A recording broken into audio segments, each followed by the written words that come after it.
ಆದರ್ಶ ವಿವಿಧೋದ್ದೇಶ ಸಹಕಾರಿ ಸಂಘ ಇದರ 15ನೇ ಶಾಖೆಯು ಬಂಟ್ವಾಳ ತಾಲೂಕಿನ ಕಲ್ಲಡ್ಕದ ಪ್ರೀತಿ ಟವರ್ಸ್ನ ಮೊದಲ ಮಹಡಿಯಲ್ಲಿ ಶುಭಾರಂಭಗೊಂಡಿತು.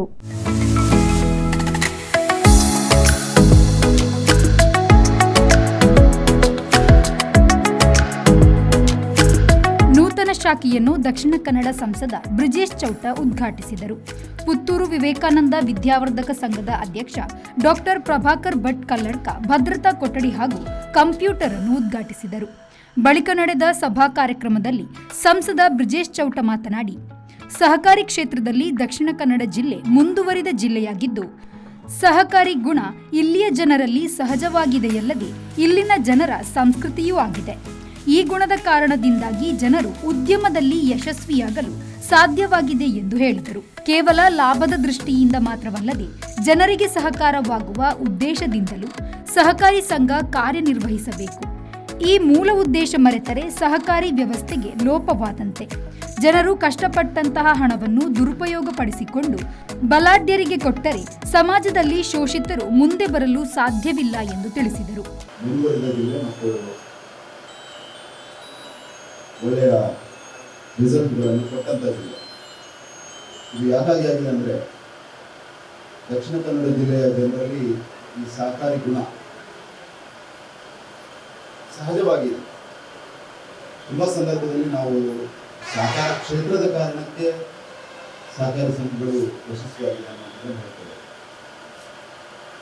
ಇಲ್ಲಿ ದೇವಸ್ಥಾನಗಳು, ಸಹಕಾರಿ ಕ್ಷೇತ್ರಗಳು, ಉದ್ಯಮಗಳು ಯಾಕೆ ಯಶಸ್ವಿಯಾಗಿದೆ ಅಂದರೆ ಇಲ್ಲಿಯ ಜನರ ಸಂಸ್ಕೃತಿ ಆ ರೀತಿ ಇದೆ. ಇದನ್ನು ಕೇವಲ ನಾವು ಹೇಳೋದಲ್ಲ, ತುಂಬ ಜನರು ಈ ಭಾಗವನ್ನು ಅಧ್ಯಯನ ಮಾಡಿದವರು, ಈ ಭಾಗವನ್ನು ತಿಳ್ಕೊಂಡವರು ಸರಿಯಾದ ಅರ್ಥದಲ್ಲಿ. ಭಾಗದ ಜನರಲ್ಲಿ ಈ ಪಾರ್ಟಿಸಿಪೇಟಿವ್ ಕಮ್ಯುನಿಟಿ ಪಾರ್ಟಿಸಿಪೇಷನ್ ಅಥವಾ ಸಹಕಾರ ಅನ್ನುವಂಥ ಪದ ಇರುತ್ತೆ. ಅದು ಸಹಜವಾಗಿ ಬಂದಂಥ ಒಂದು ಸಂಸ್ಕೃತಿಯ ಭಾಗವಾಗಿ, ಒಂದು ಸಿವಿಲೈಸೇಷನ್ ಇಥೋಸ್ನ ಭಾಗವಾಗಿ ಬಂದಂಥ ಒಂದು ಗುಣ ಅಂತ ನಾವು ಇದು ಅರ್ಥ ಮಾಡ್ಕೊಳ್ಬೋದು. ಆ ಕಾರಣಕ್ಕೆ ತುಂಬ ವಿಷಯಗಳು ಇಲ್ಲಿ ಯಶಸ್ವಿಯಾಗಿದೆ. ಮತ್ತು ಇಲ್ಲಿಯ ಜನರು ಬೇರೆ ಕಡೆ ಹೋದಂಥ ಸಂದರ್ಭದಲ್ಲಿ ಈ ಗುಣದ ಕಾರಣ, ಭಾಷೆ ಗೊತ್ತಿಲ್ಲದಿದ್ದರೂ ವಿದ್ಯಾಭ್ಯಾಸ ಇಲ್ಲದಿದ್ದಂಥ ಸಂದರ್ಭದಲ್ಲಿಯೂ ಕೂಡ ಬೇರೆ ಕಡೆಗಳಲ್ಲಿ ಹೋಗಿ ಉದ್ಯಮಗಳಲ್ಲಿ ಯಶಸ್ಸು ಕಾಣಲಿಕ್ಕೆ ಈ ಗುಣ ಅತ್ಯಂತ ದೊಡ್ಡ ಪಾತ್ರವನ್ನು ವಹಿಸಿದೆ ಅಂತ ನಾನಂತೂ ಖಂಡಿತ ಭಾವಿಸಿದ್ದೇನೆ. ಆ ಕಾರಣಕ್ಕೆ ಇವತ್ತು ಆದರ್ಶ ವಿವಿಧೋದ್ದೇಶ ಸಹಕಾರ ಸಂಘದ ಈ 15ನೇ ಶಾಖೆ ಆಗಿರುವಂಥ ಈ ಸಂದರ್ಭದಲ್ಲಿ ನನ್ನ ವಿನಂತಿ, ಎಲ್ಲ ಸಹಕಾರ ಕ್ಷೇತ್ರ ಸಹಕಾರ ಸಂಘದಲ್ಲಿ ಹೋಗುವಂಥ ಸಂದರ್ಭದಲ್ಲಿ ಈ ವಿನಂತಿಯನ್ನು ಎಲ್ಲ ಕಡೆಗಳಲ್ಲಿ ಮಾಡ್ತಾ ಇದ್ದಾರೆ. ಒಂದು, ಈ ಸಹಕಾರಿ ಕ್ಷೇತ್ರಗಳು, ಸಹಕಾರಿ ಸಂಸ್ಥೆಗಳು ಬೆಳೀತಾ ಇರುವಂಥ ಸಂದರ್ಭದಲ್ಲಿ ಕೇವಲ ಲಾಭದ ದೃಷ್ಟಿಯನ್ನು ಇಟ್ಕೊಂಡು, ಇಕನಾಮಿಕ್ ಆಕ್ಟಿವಿಟಿಯ ದೃಷ್ಟಿಯನ್ನು ಇಟ್ಕೊಂಡು ಕೆಲಸವನ್ನು ಮಾಡಬಾರ್ದು ಅನ್ನೋದು ನನ್ನ ವಿನಂತಿ. ಯಾಕೆಂದರೆ ಮೂಲೋದ್ದೇಶಗಳಿಂದ ನಾವು ಕಳಚಿ ಬಿಟ್ಟರೆ ಅಥವಾ ದೂರ ಸರಿದರೆ ಸಹಕಾರ ಕ್ಷೇತ್ರದ ಸಹಕಾರ ವ್ಯವಸ್ಥೆಗೆ ಲೋಪ ಬಂದಾಗ, ಸಹಕಾರ ವ್ಯವಸ್ಥೆಗೆ ಒಂದು ದೊಡ್ಡ ಅನ್ಯಾಯ ಮಾಡಿದ್ದಾರೆ. ಡಾಕ್ಟರ್ ಪ್ರಭಾಕರ್ ಭಟ್ ಕಲ್ಲಡ್ಕ ಮಾತನಾಡಿ, ಜನರಿಗೆ ಉತ್ತಮ ರೀತಿಯ ಜೀವನ ಮಾಡಲು ಸಹಕಾರಿ ಕ್ಷೇತ್ರದ ಪಾತ್ರ ಮುಖ್ಯವಾದುದು. ಕನಿಷ್ಠ ವ್ಯವಸ್ಥೆಯಲ್ಲೂ ಸಹಕಾರಿ ಸಂಘದ ಮೂಲಕ ಆದ್ಯತೆಯ ಮೇಲೆ ಸಹಕಾರ ಮಾಡುವ ಕೆಲಸವನ್ನು ಸಹಕಾರಿ ಸಂಘ ಮಾಡುತ್ತದೆ ಎಂದು ತಿಳಿಸಿದರು. ಕಲ್ಲಡ್ಕ ಸುತ್ತಮುತ್ತಲಿನ ಅನೇಕ ಗ್ರಾಮಗಳಿಗೆ ವ್ಯಾವಹಾರಿಕವಾಗಿಯೂ ಪ್ರಮುಖ ಕೇಂದ್ರವಾಗಿದೆ. ಜನರು ಪಡೆದ ಸಾಲವನ್ನು ಸಮಯಕ್ಕೆ ಸರಿಯಾಗಿ ಮರುಪಾವತಿಸಬೇಕು ಎಂದ ಅವರು, ಸಹಕಾರ ಕ್ಷೇತ್ರದಲ್ಲಿ ಸವಣೂರು ಸೀತಾರಾಮರೈ ಅವರಿಗಿರುವ ಅನುಭವ ಅಪಾರವಾಗಿದ್ದು, ಅವರ ನೇತೃತ್ವದ ಆದರ್ಶ ಸಹಕಾರಿ ಸಂಘ ಆದರ್ಶಯುತವಾಗಿ ಅಭಿವೃದ್ಧಿ ಹೊಂದಲಿ ಎಂದು ಶುಭ ಹಾರೈಸಿದರು.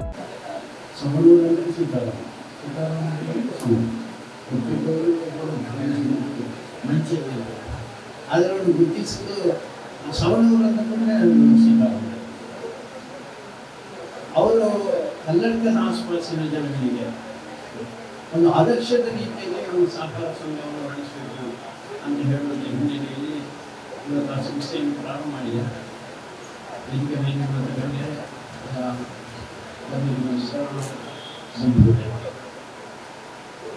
ಸಹಕಾರ ಅಂದರೆ ಮನುಷ್ಯನ ಜೀವನವೇ ಆಗಿದೆ. ಅವನು ಒಬ್ಬನೇ ಬದುಕಕ್ಕೆ ಆಗುವುದಿಲ್ಲ.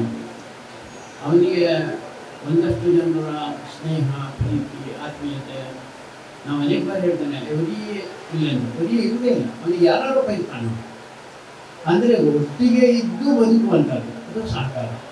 ಈಗ ನಮ್ಮ ದೇಹದಲ್ಲಿ ಕೂಡ ಬೇರೆ ಬೇರೆ ಭಾಗಗಳಿದೆ. ತಲೆ ಇದೆ, ಕಿವಿ ಇದೆ, ಕಣ್ಣಿದೆ, ನಾಲಿಗೆ ಇದೆ, ಕೈಗಳಿದೆ, ಕಾಲುಗಳಿದೆ, ನೋಡಲಿಕ್ಕೆ ಭಿನ್ನ ಭಿನ್ನ.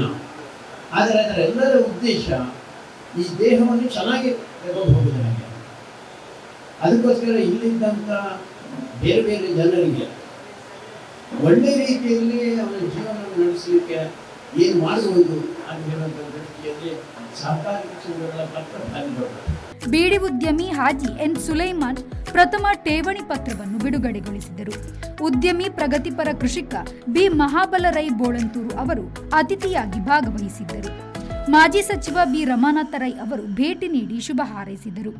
ಸಂಘದ ಅಧ್ಯಕ್ಷ ಸವಣೂರು ಸೀತಾರಾಮ ರೈ ಅವರು ಸ್ವಾಗತಿಸಿ ಪ್ರಸ್ತಾವನೆಗೈದು ಸಂಘವು ತನ್ನ 14 ಶಾಖೆಗಳ ಮೂಲಕ 2024-25ನೇ ಸಾಲಿನ 828 ಕೋಟಿ 79 ಲಕ್ಷ ರೂಪಾಯಿ ವ್ಯವಹಾರ ನಡೆಸಿ 2 ಕೋಟಿ ರೂಪಾಯಿ ಮತ್ತು 1 ಲಕ್ಷಕ್ಕೂ ಮಿಕ್ಕಿ ಲಾಭಾಂಶವನ್ನು ಗಳಿಸಿರುತ್ತದೆ. ಪ್ರಸ್ತುತ 8,917 ಸದಸ್ಯರನ್ನು ಹೊಂದಿದ್ದು 3.39 ಕೋಟಿ ರೂಪಾಯಿ ಪಾಲು ಬಂಡವಾಳ, 150 ಕೋಟಿ ರೂಪಾಯಿ ಠೇವಣಿ ಸಂಗ್ರಹಿಸಿ 133 ಕೋಟಿ ರೂಪಾಯಿ ವಿವಿಧ ರೀತಿಯ ಸಾಲಗಳನ್ನು ವಿತರಿಸಿರುತ್ತದೆ. ಸಂಘಕ್ಕೆ 2 ವರ್ಷದಲ್ಲಿ 25 ವರ್ಷ ತುಂಬಲಿದ್ದು, ಈ ಸಂದರ್ಭ ಸ್ವಂತ ಕಟ್ಟಡದಲ್ಲಿ ಕಾರ್ಯಾಚರಿಸಬೇಕೆಂಬ ಇರಾದೆ ಹೊಂದಿದ್ದು, ಈ ನಿಟ್ಟಿನಲ್ಲಿ ಈಗಾಗಲೇ ಕಡಬದಲ್ಲಿ 75 ಸೆಂಟ್ಸ್ ಜಮೀನು ಖರೀದಿಸಲಾಗಿದ್ದು 4.50 ಕೋಟಿ ರೂಪಾಯಿ ವೆಚ್ಚದಲ್ಲಿ ಸ್ವಂತ ಕಟ್ಟಡದ ನಿರ್ಮಾಣ ಕಾರ್ಯ ಸಾಗುತ್ತಿದೆ ಎಂದು ಹೇಳಿದರು. ನಾವು ಮಾಡ್ತಾ ಇದ್ದೇವೆ. ಒಂದನೇದಾಗಿ ನಮ್ಮ ಒಟ್ಟಿಗೆ 8,917 ಸದಸ್ಯರು ನನ್ನ ಸಂಘದಲ್ಲಿದ್ದು, ಅದರ ಪಾಲು ಬಂಡವಾಳ 3 ಕೋಟಿ 40 ಲಕ್ಷಗಳವರೆಗೆ ಇದ್ದು, ಈಗಾಗಲೇ ನಮ್ಮ ಠೇವಣಿ 150 ಕೋಟಿ ಮೇಲ್ಪಟ್ಟು ಠೇವಣಿಗಳನ್ನು ಹೊಂದಿದ್ದೇವೆ. ಸಾಲ 133 ಕೋಟಿಯನ್ನು ಹೊಂದಿದ್ದೇವೆ. ಇತರ ನಿಧಿಗಳು ನಮ್ಮಲ್ಲಿ ಬಂದ ಲಾಭಾಂಶದಲ್ಲಿ ಒಟ್ಟಿಗೆ 6 ಕೋಟಿಗೆ ಮಿತ್ತ ಇತರ ನಿಧಿಗಳಿರುವಂಥದ್ದನ್ನು ನಿಮ್ಮ ಗಮನಕ್ಕೆ ತರ್ತಾ ಇದ್ದೇವೆ. ಈಗಾಗಲೇ ನಮಗೆ 23 ವರ್ಷ ಆದ್ದರಿಂದ 25ನೇ ವರ್ಷಕ್ಕೆ ಆಗುವಾಗ ನಾವು ನಮ್ಮ ಸ್ವಂತ ಕಟ್ಟಡದಲ್ಲಿ ನಾವು ಇರಬೇಕು ಅಂತ ಹೇಳುವ ಒಂದು ಉದ್ದೇಶದಲ್ಲಿ ಕಡಬ ತಾಲೂಕಿನ ಸವಣೂರಿನಲ್ಲಿ 75 ಎಕರೆ ಜಾಗವನ್ನು ಖರೀದಿ ಮಾಡಿ ಈಗಾಗಲೇ 4.5 ಕೋಟಿಯ ವೆಚ್ಚದಲ್ಲಿ ಒಂದು ಹೊಸ ನೂತನ ಆಫೀಸು ಕಟ್ಟಡ. ಸಂಘದ ಉಪಾಧ್ಯಕ್ಷ ಎನ್ ಸುಂದರ್ ರೈ ಸವಣೂರು, ನಿರ್ದೇಶಕರಾದ Ashwini L Shetty Savanur, K Ravindra Shetty Kenya, Chikkappa Naik Ariyadka, Seetharama Shetty B Mangaluru, Jayaprakash Rai Sullia, SM Bapu Saheb Sullia, VV Narayana Bhat Narimogaru, Mahadeva M, N Ramaiah Rai Thingaladi, Poornima S Alva, Yamuna S Rai, ಮಹಾಪ್ರಬಂಧಕ ವಸಂತ್ ಜಾಲಾಡಿ, ಎಜಿಎಂ ಸುನಾದ್ ರಾಜ್ ಶೆಟ್ಟಿ ಬೋಂಡಾಲ, ಶಾಖಾ ವ್ಯವಸ್ಥಾಪಕ ಭರತ್ ರಾಜ್ ಕೆ ಉಪಸ್ಥಿತರಿದ್ದರು. ನಿರ್ದೇಶಕ ಜೈರಾಜ್ ಭಂಡಾರಿ ನೊಣಾಲು ವಂದಿಸಿದರು. ಪಂಚಶಾಖೆಯ ನಿವೃತ್ತ ಪ್ರಬಂಧಕ ಪರಮೇಶ್ವರ್ ಬಿಳಿಮಲೆ ಕಾರ್ಯಕ್ರಮವನ್ನು ನಿರೂಪಿಸಿದರು. ಸಂದೀಪ್ ಸಾಲ್ಯಾನ್, ವಿ4 ನ್ಯೂಸ್, ಬಂಟ್ವಾಳ.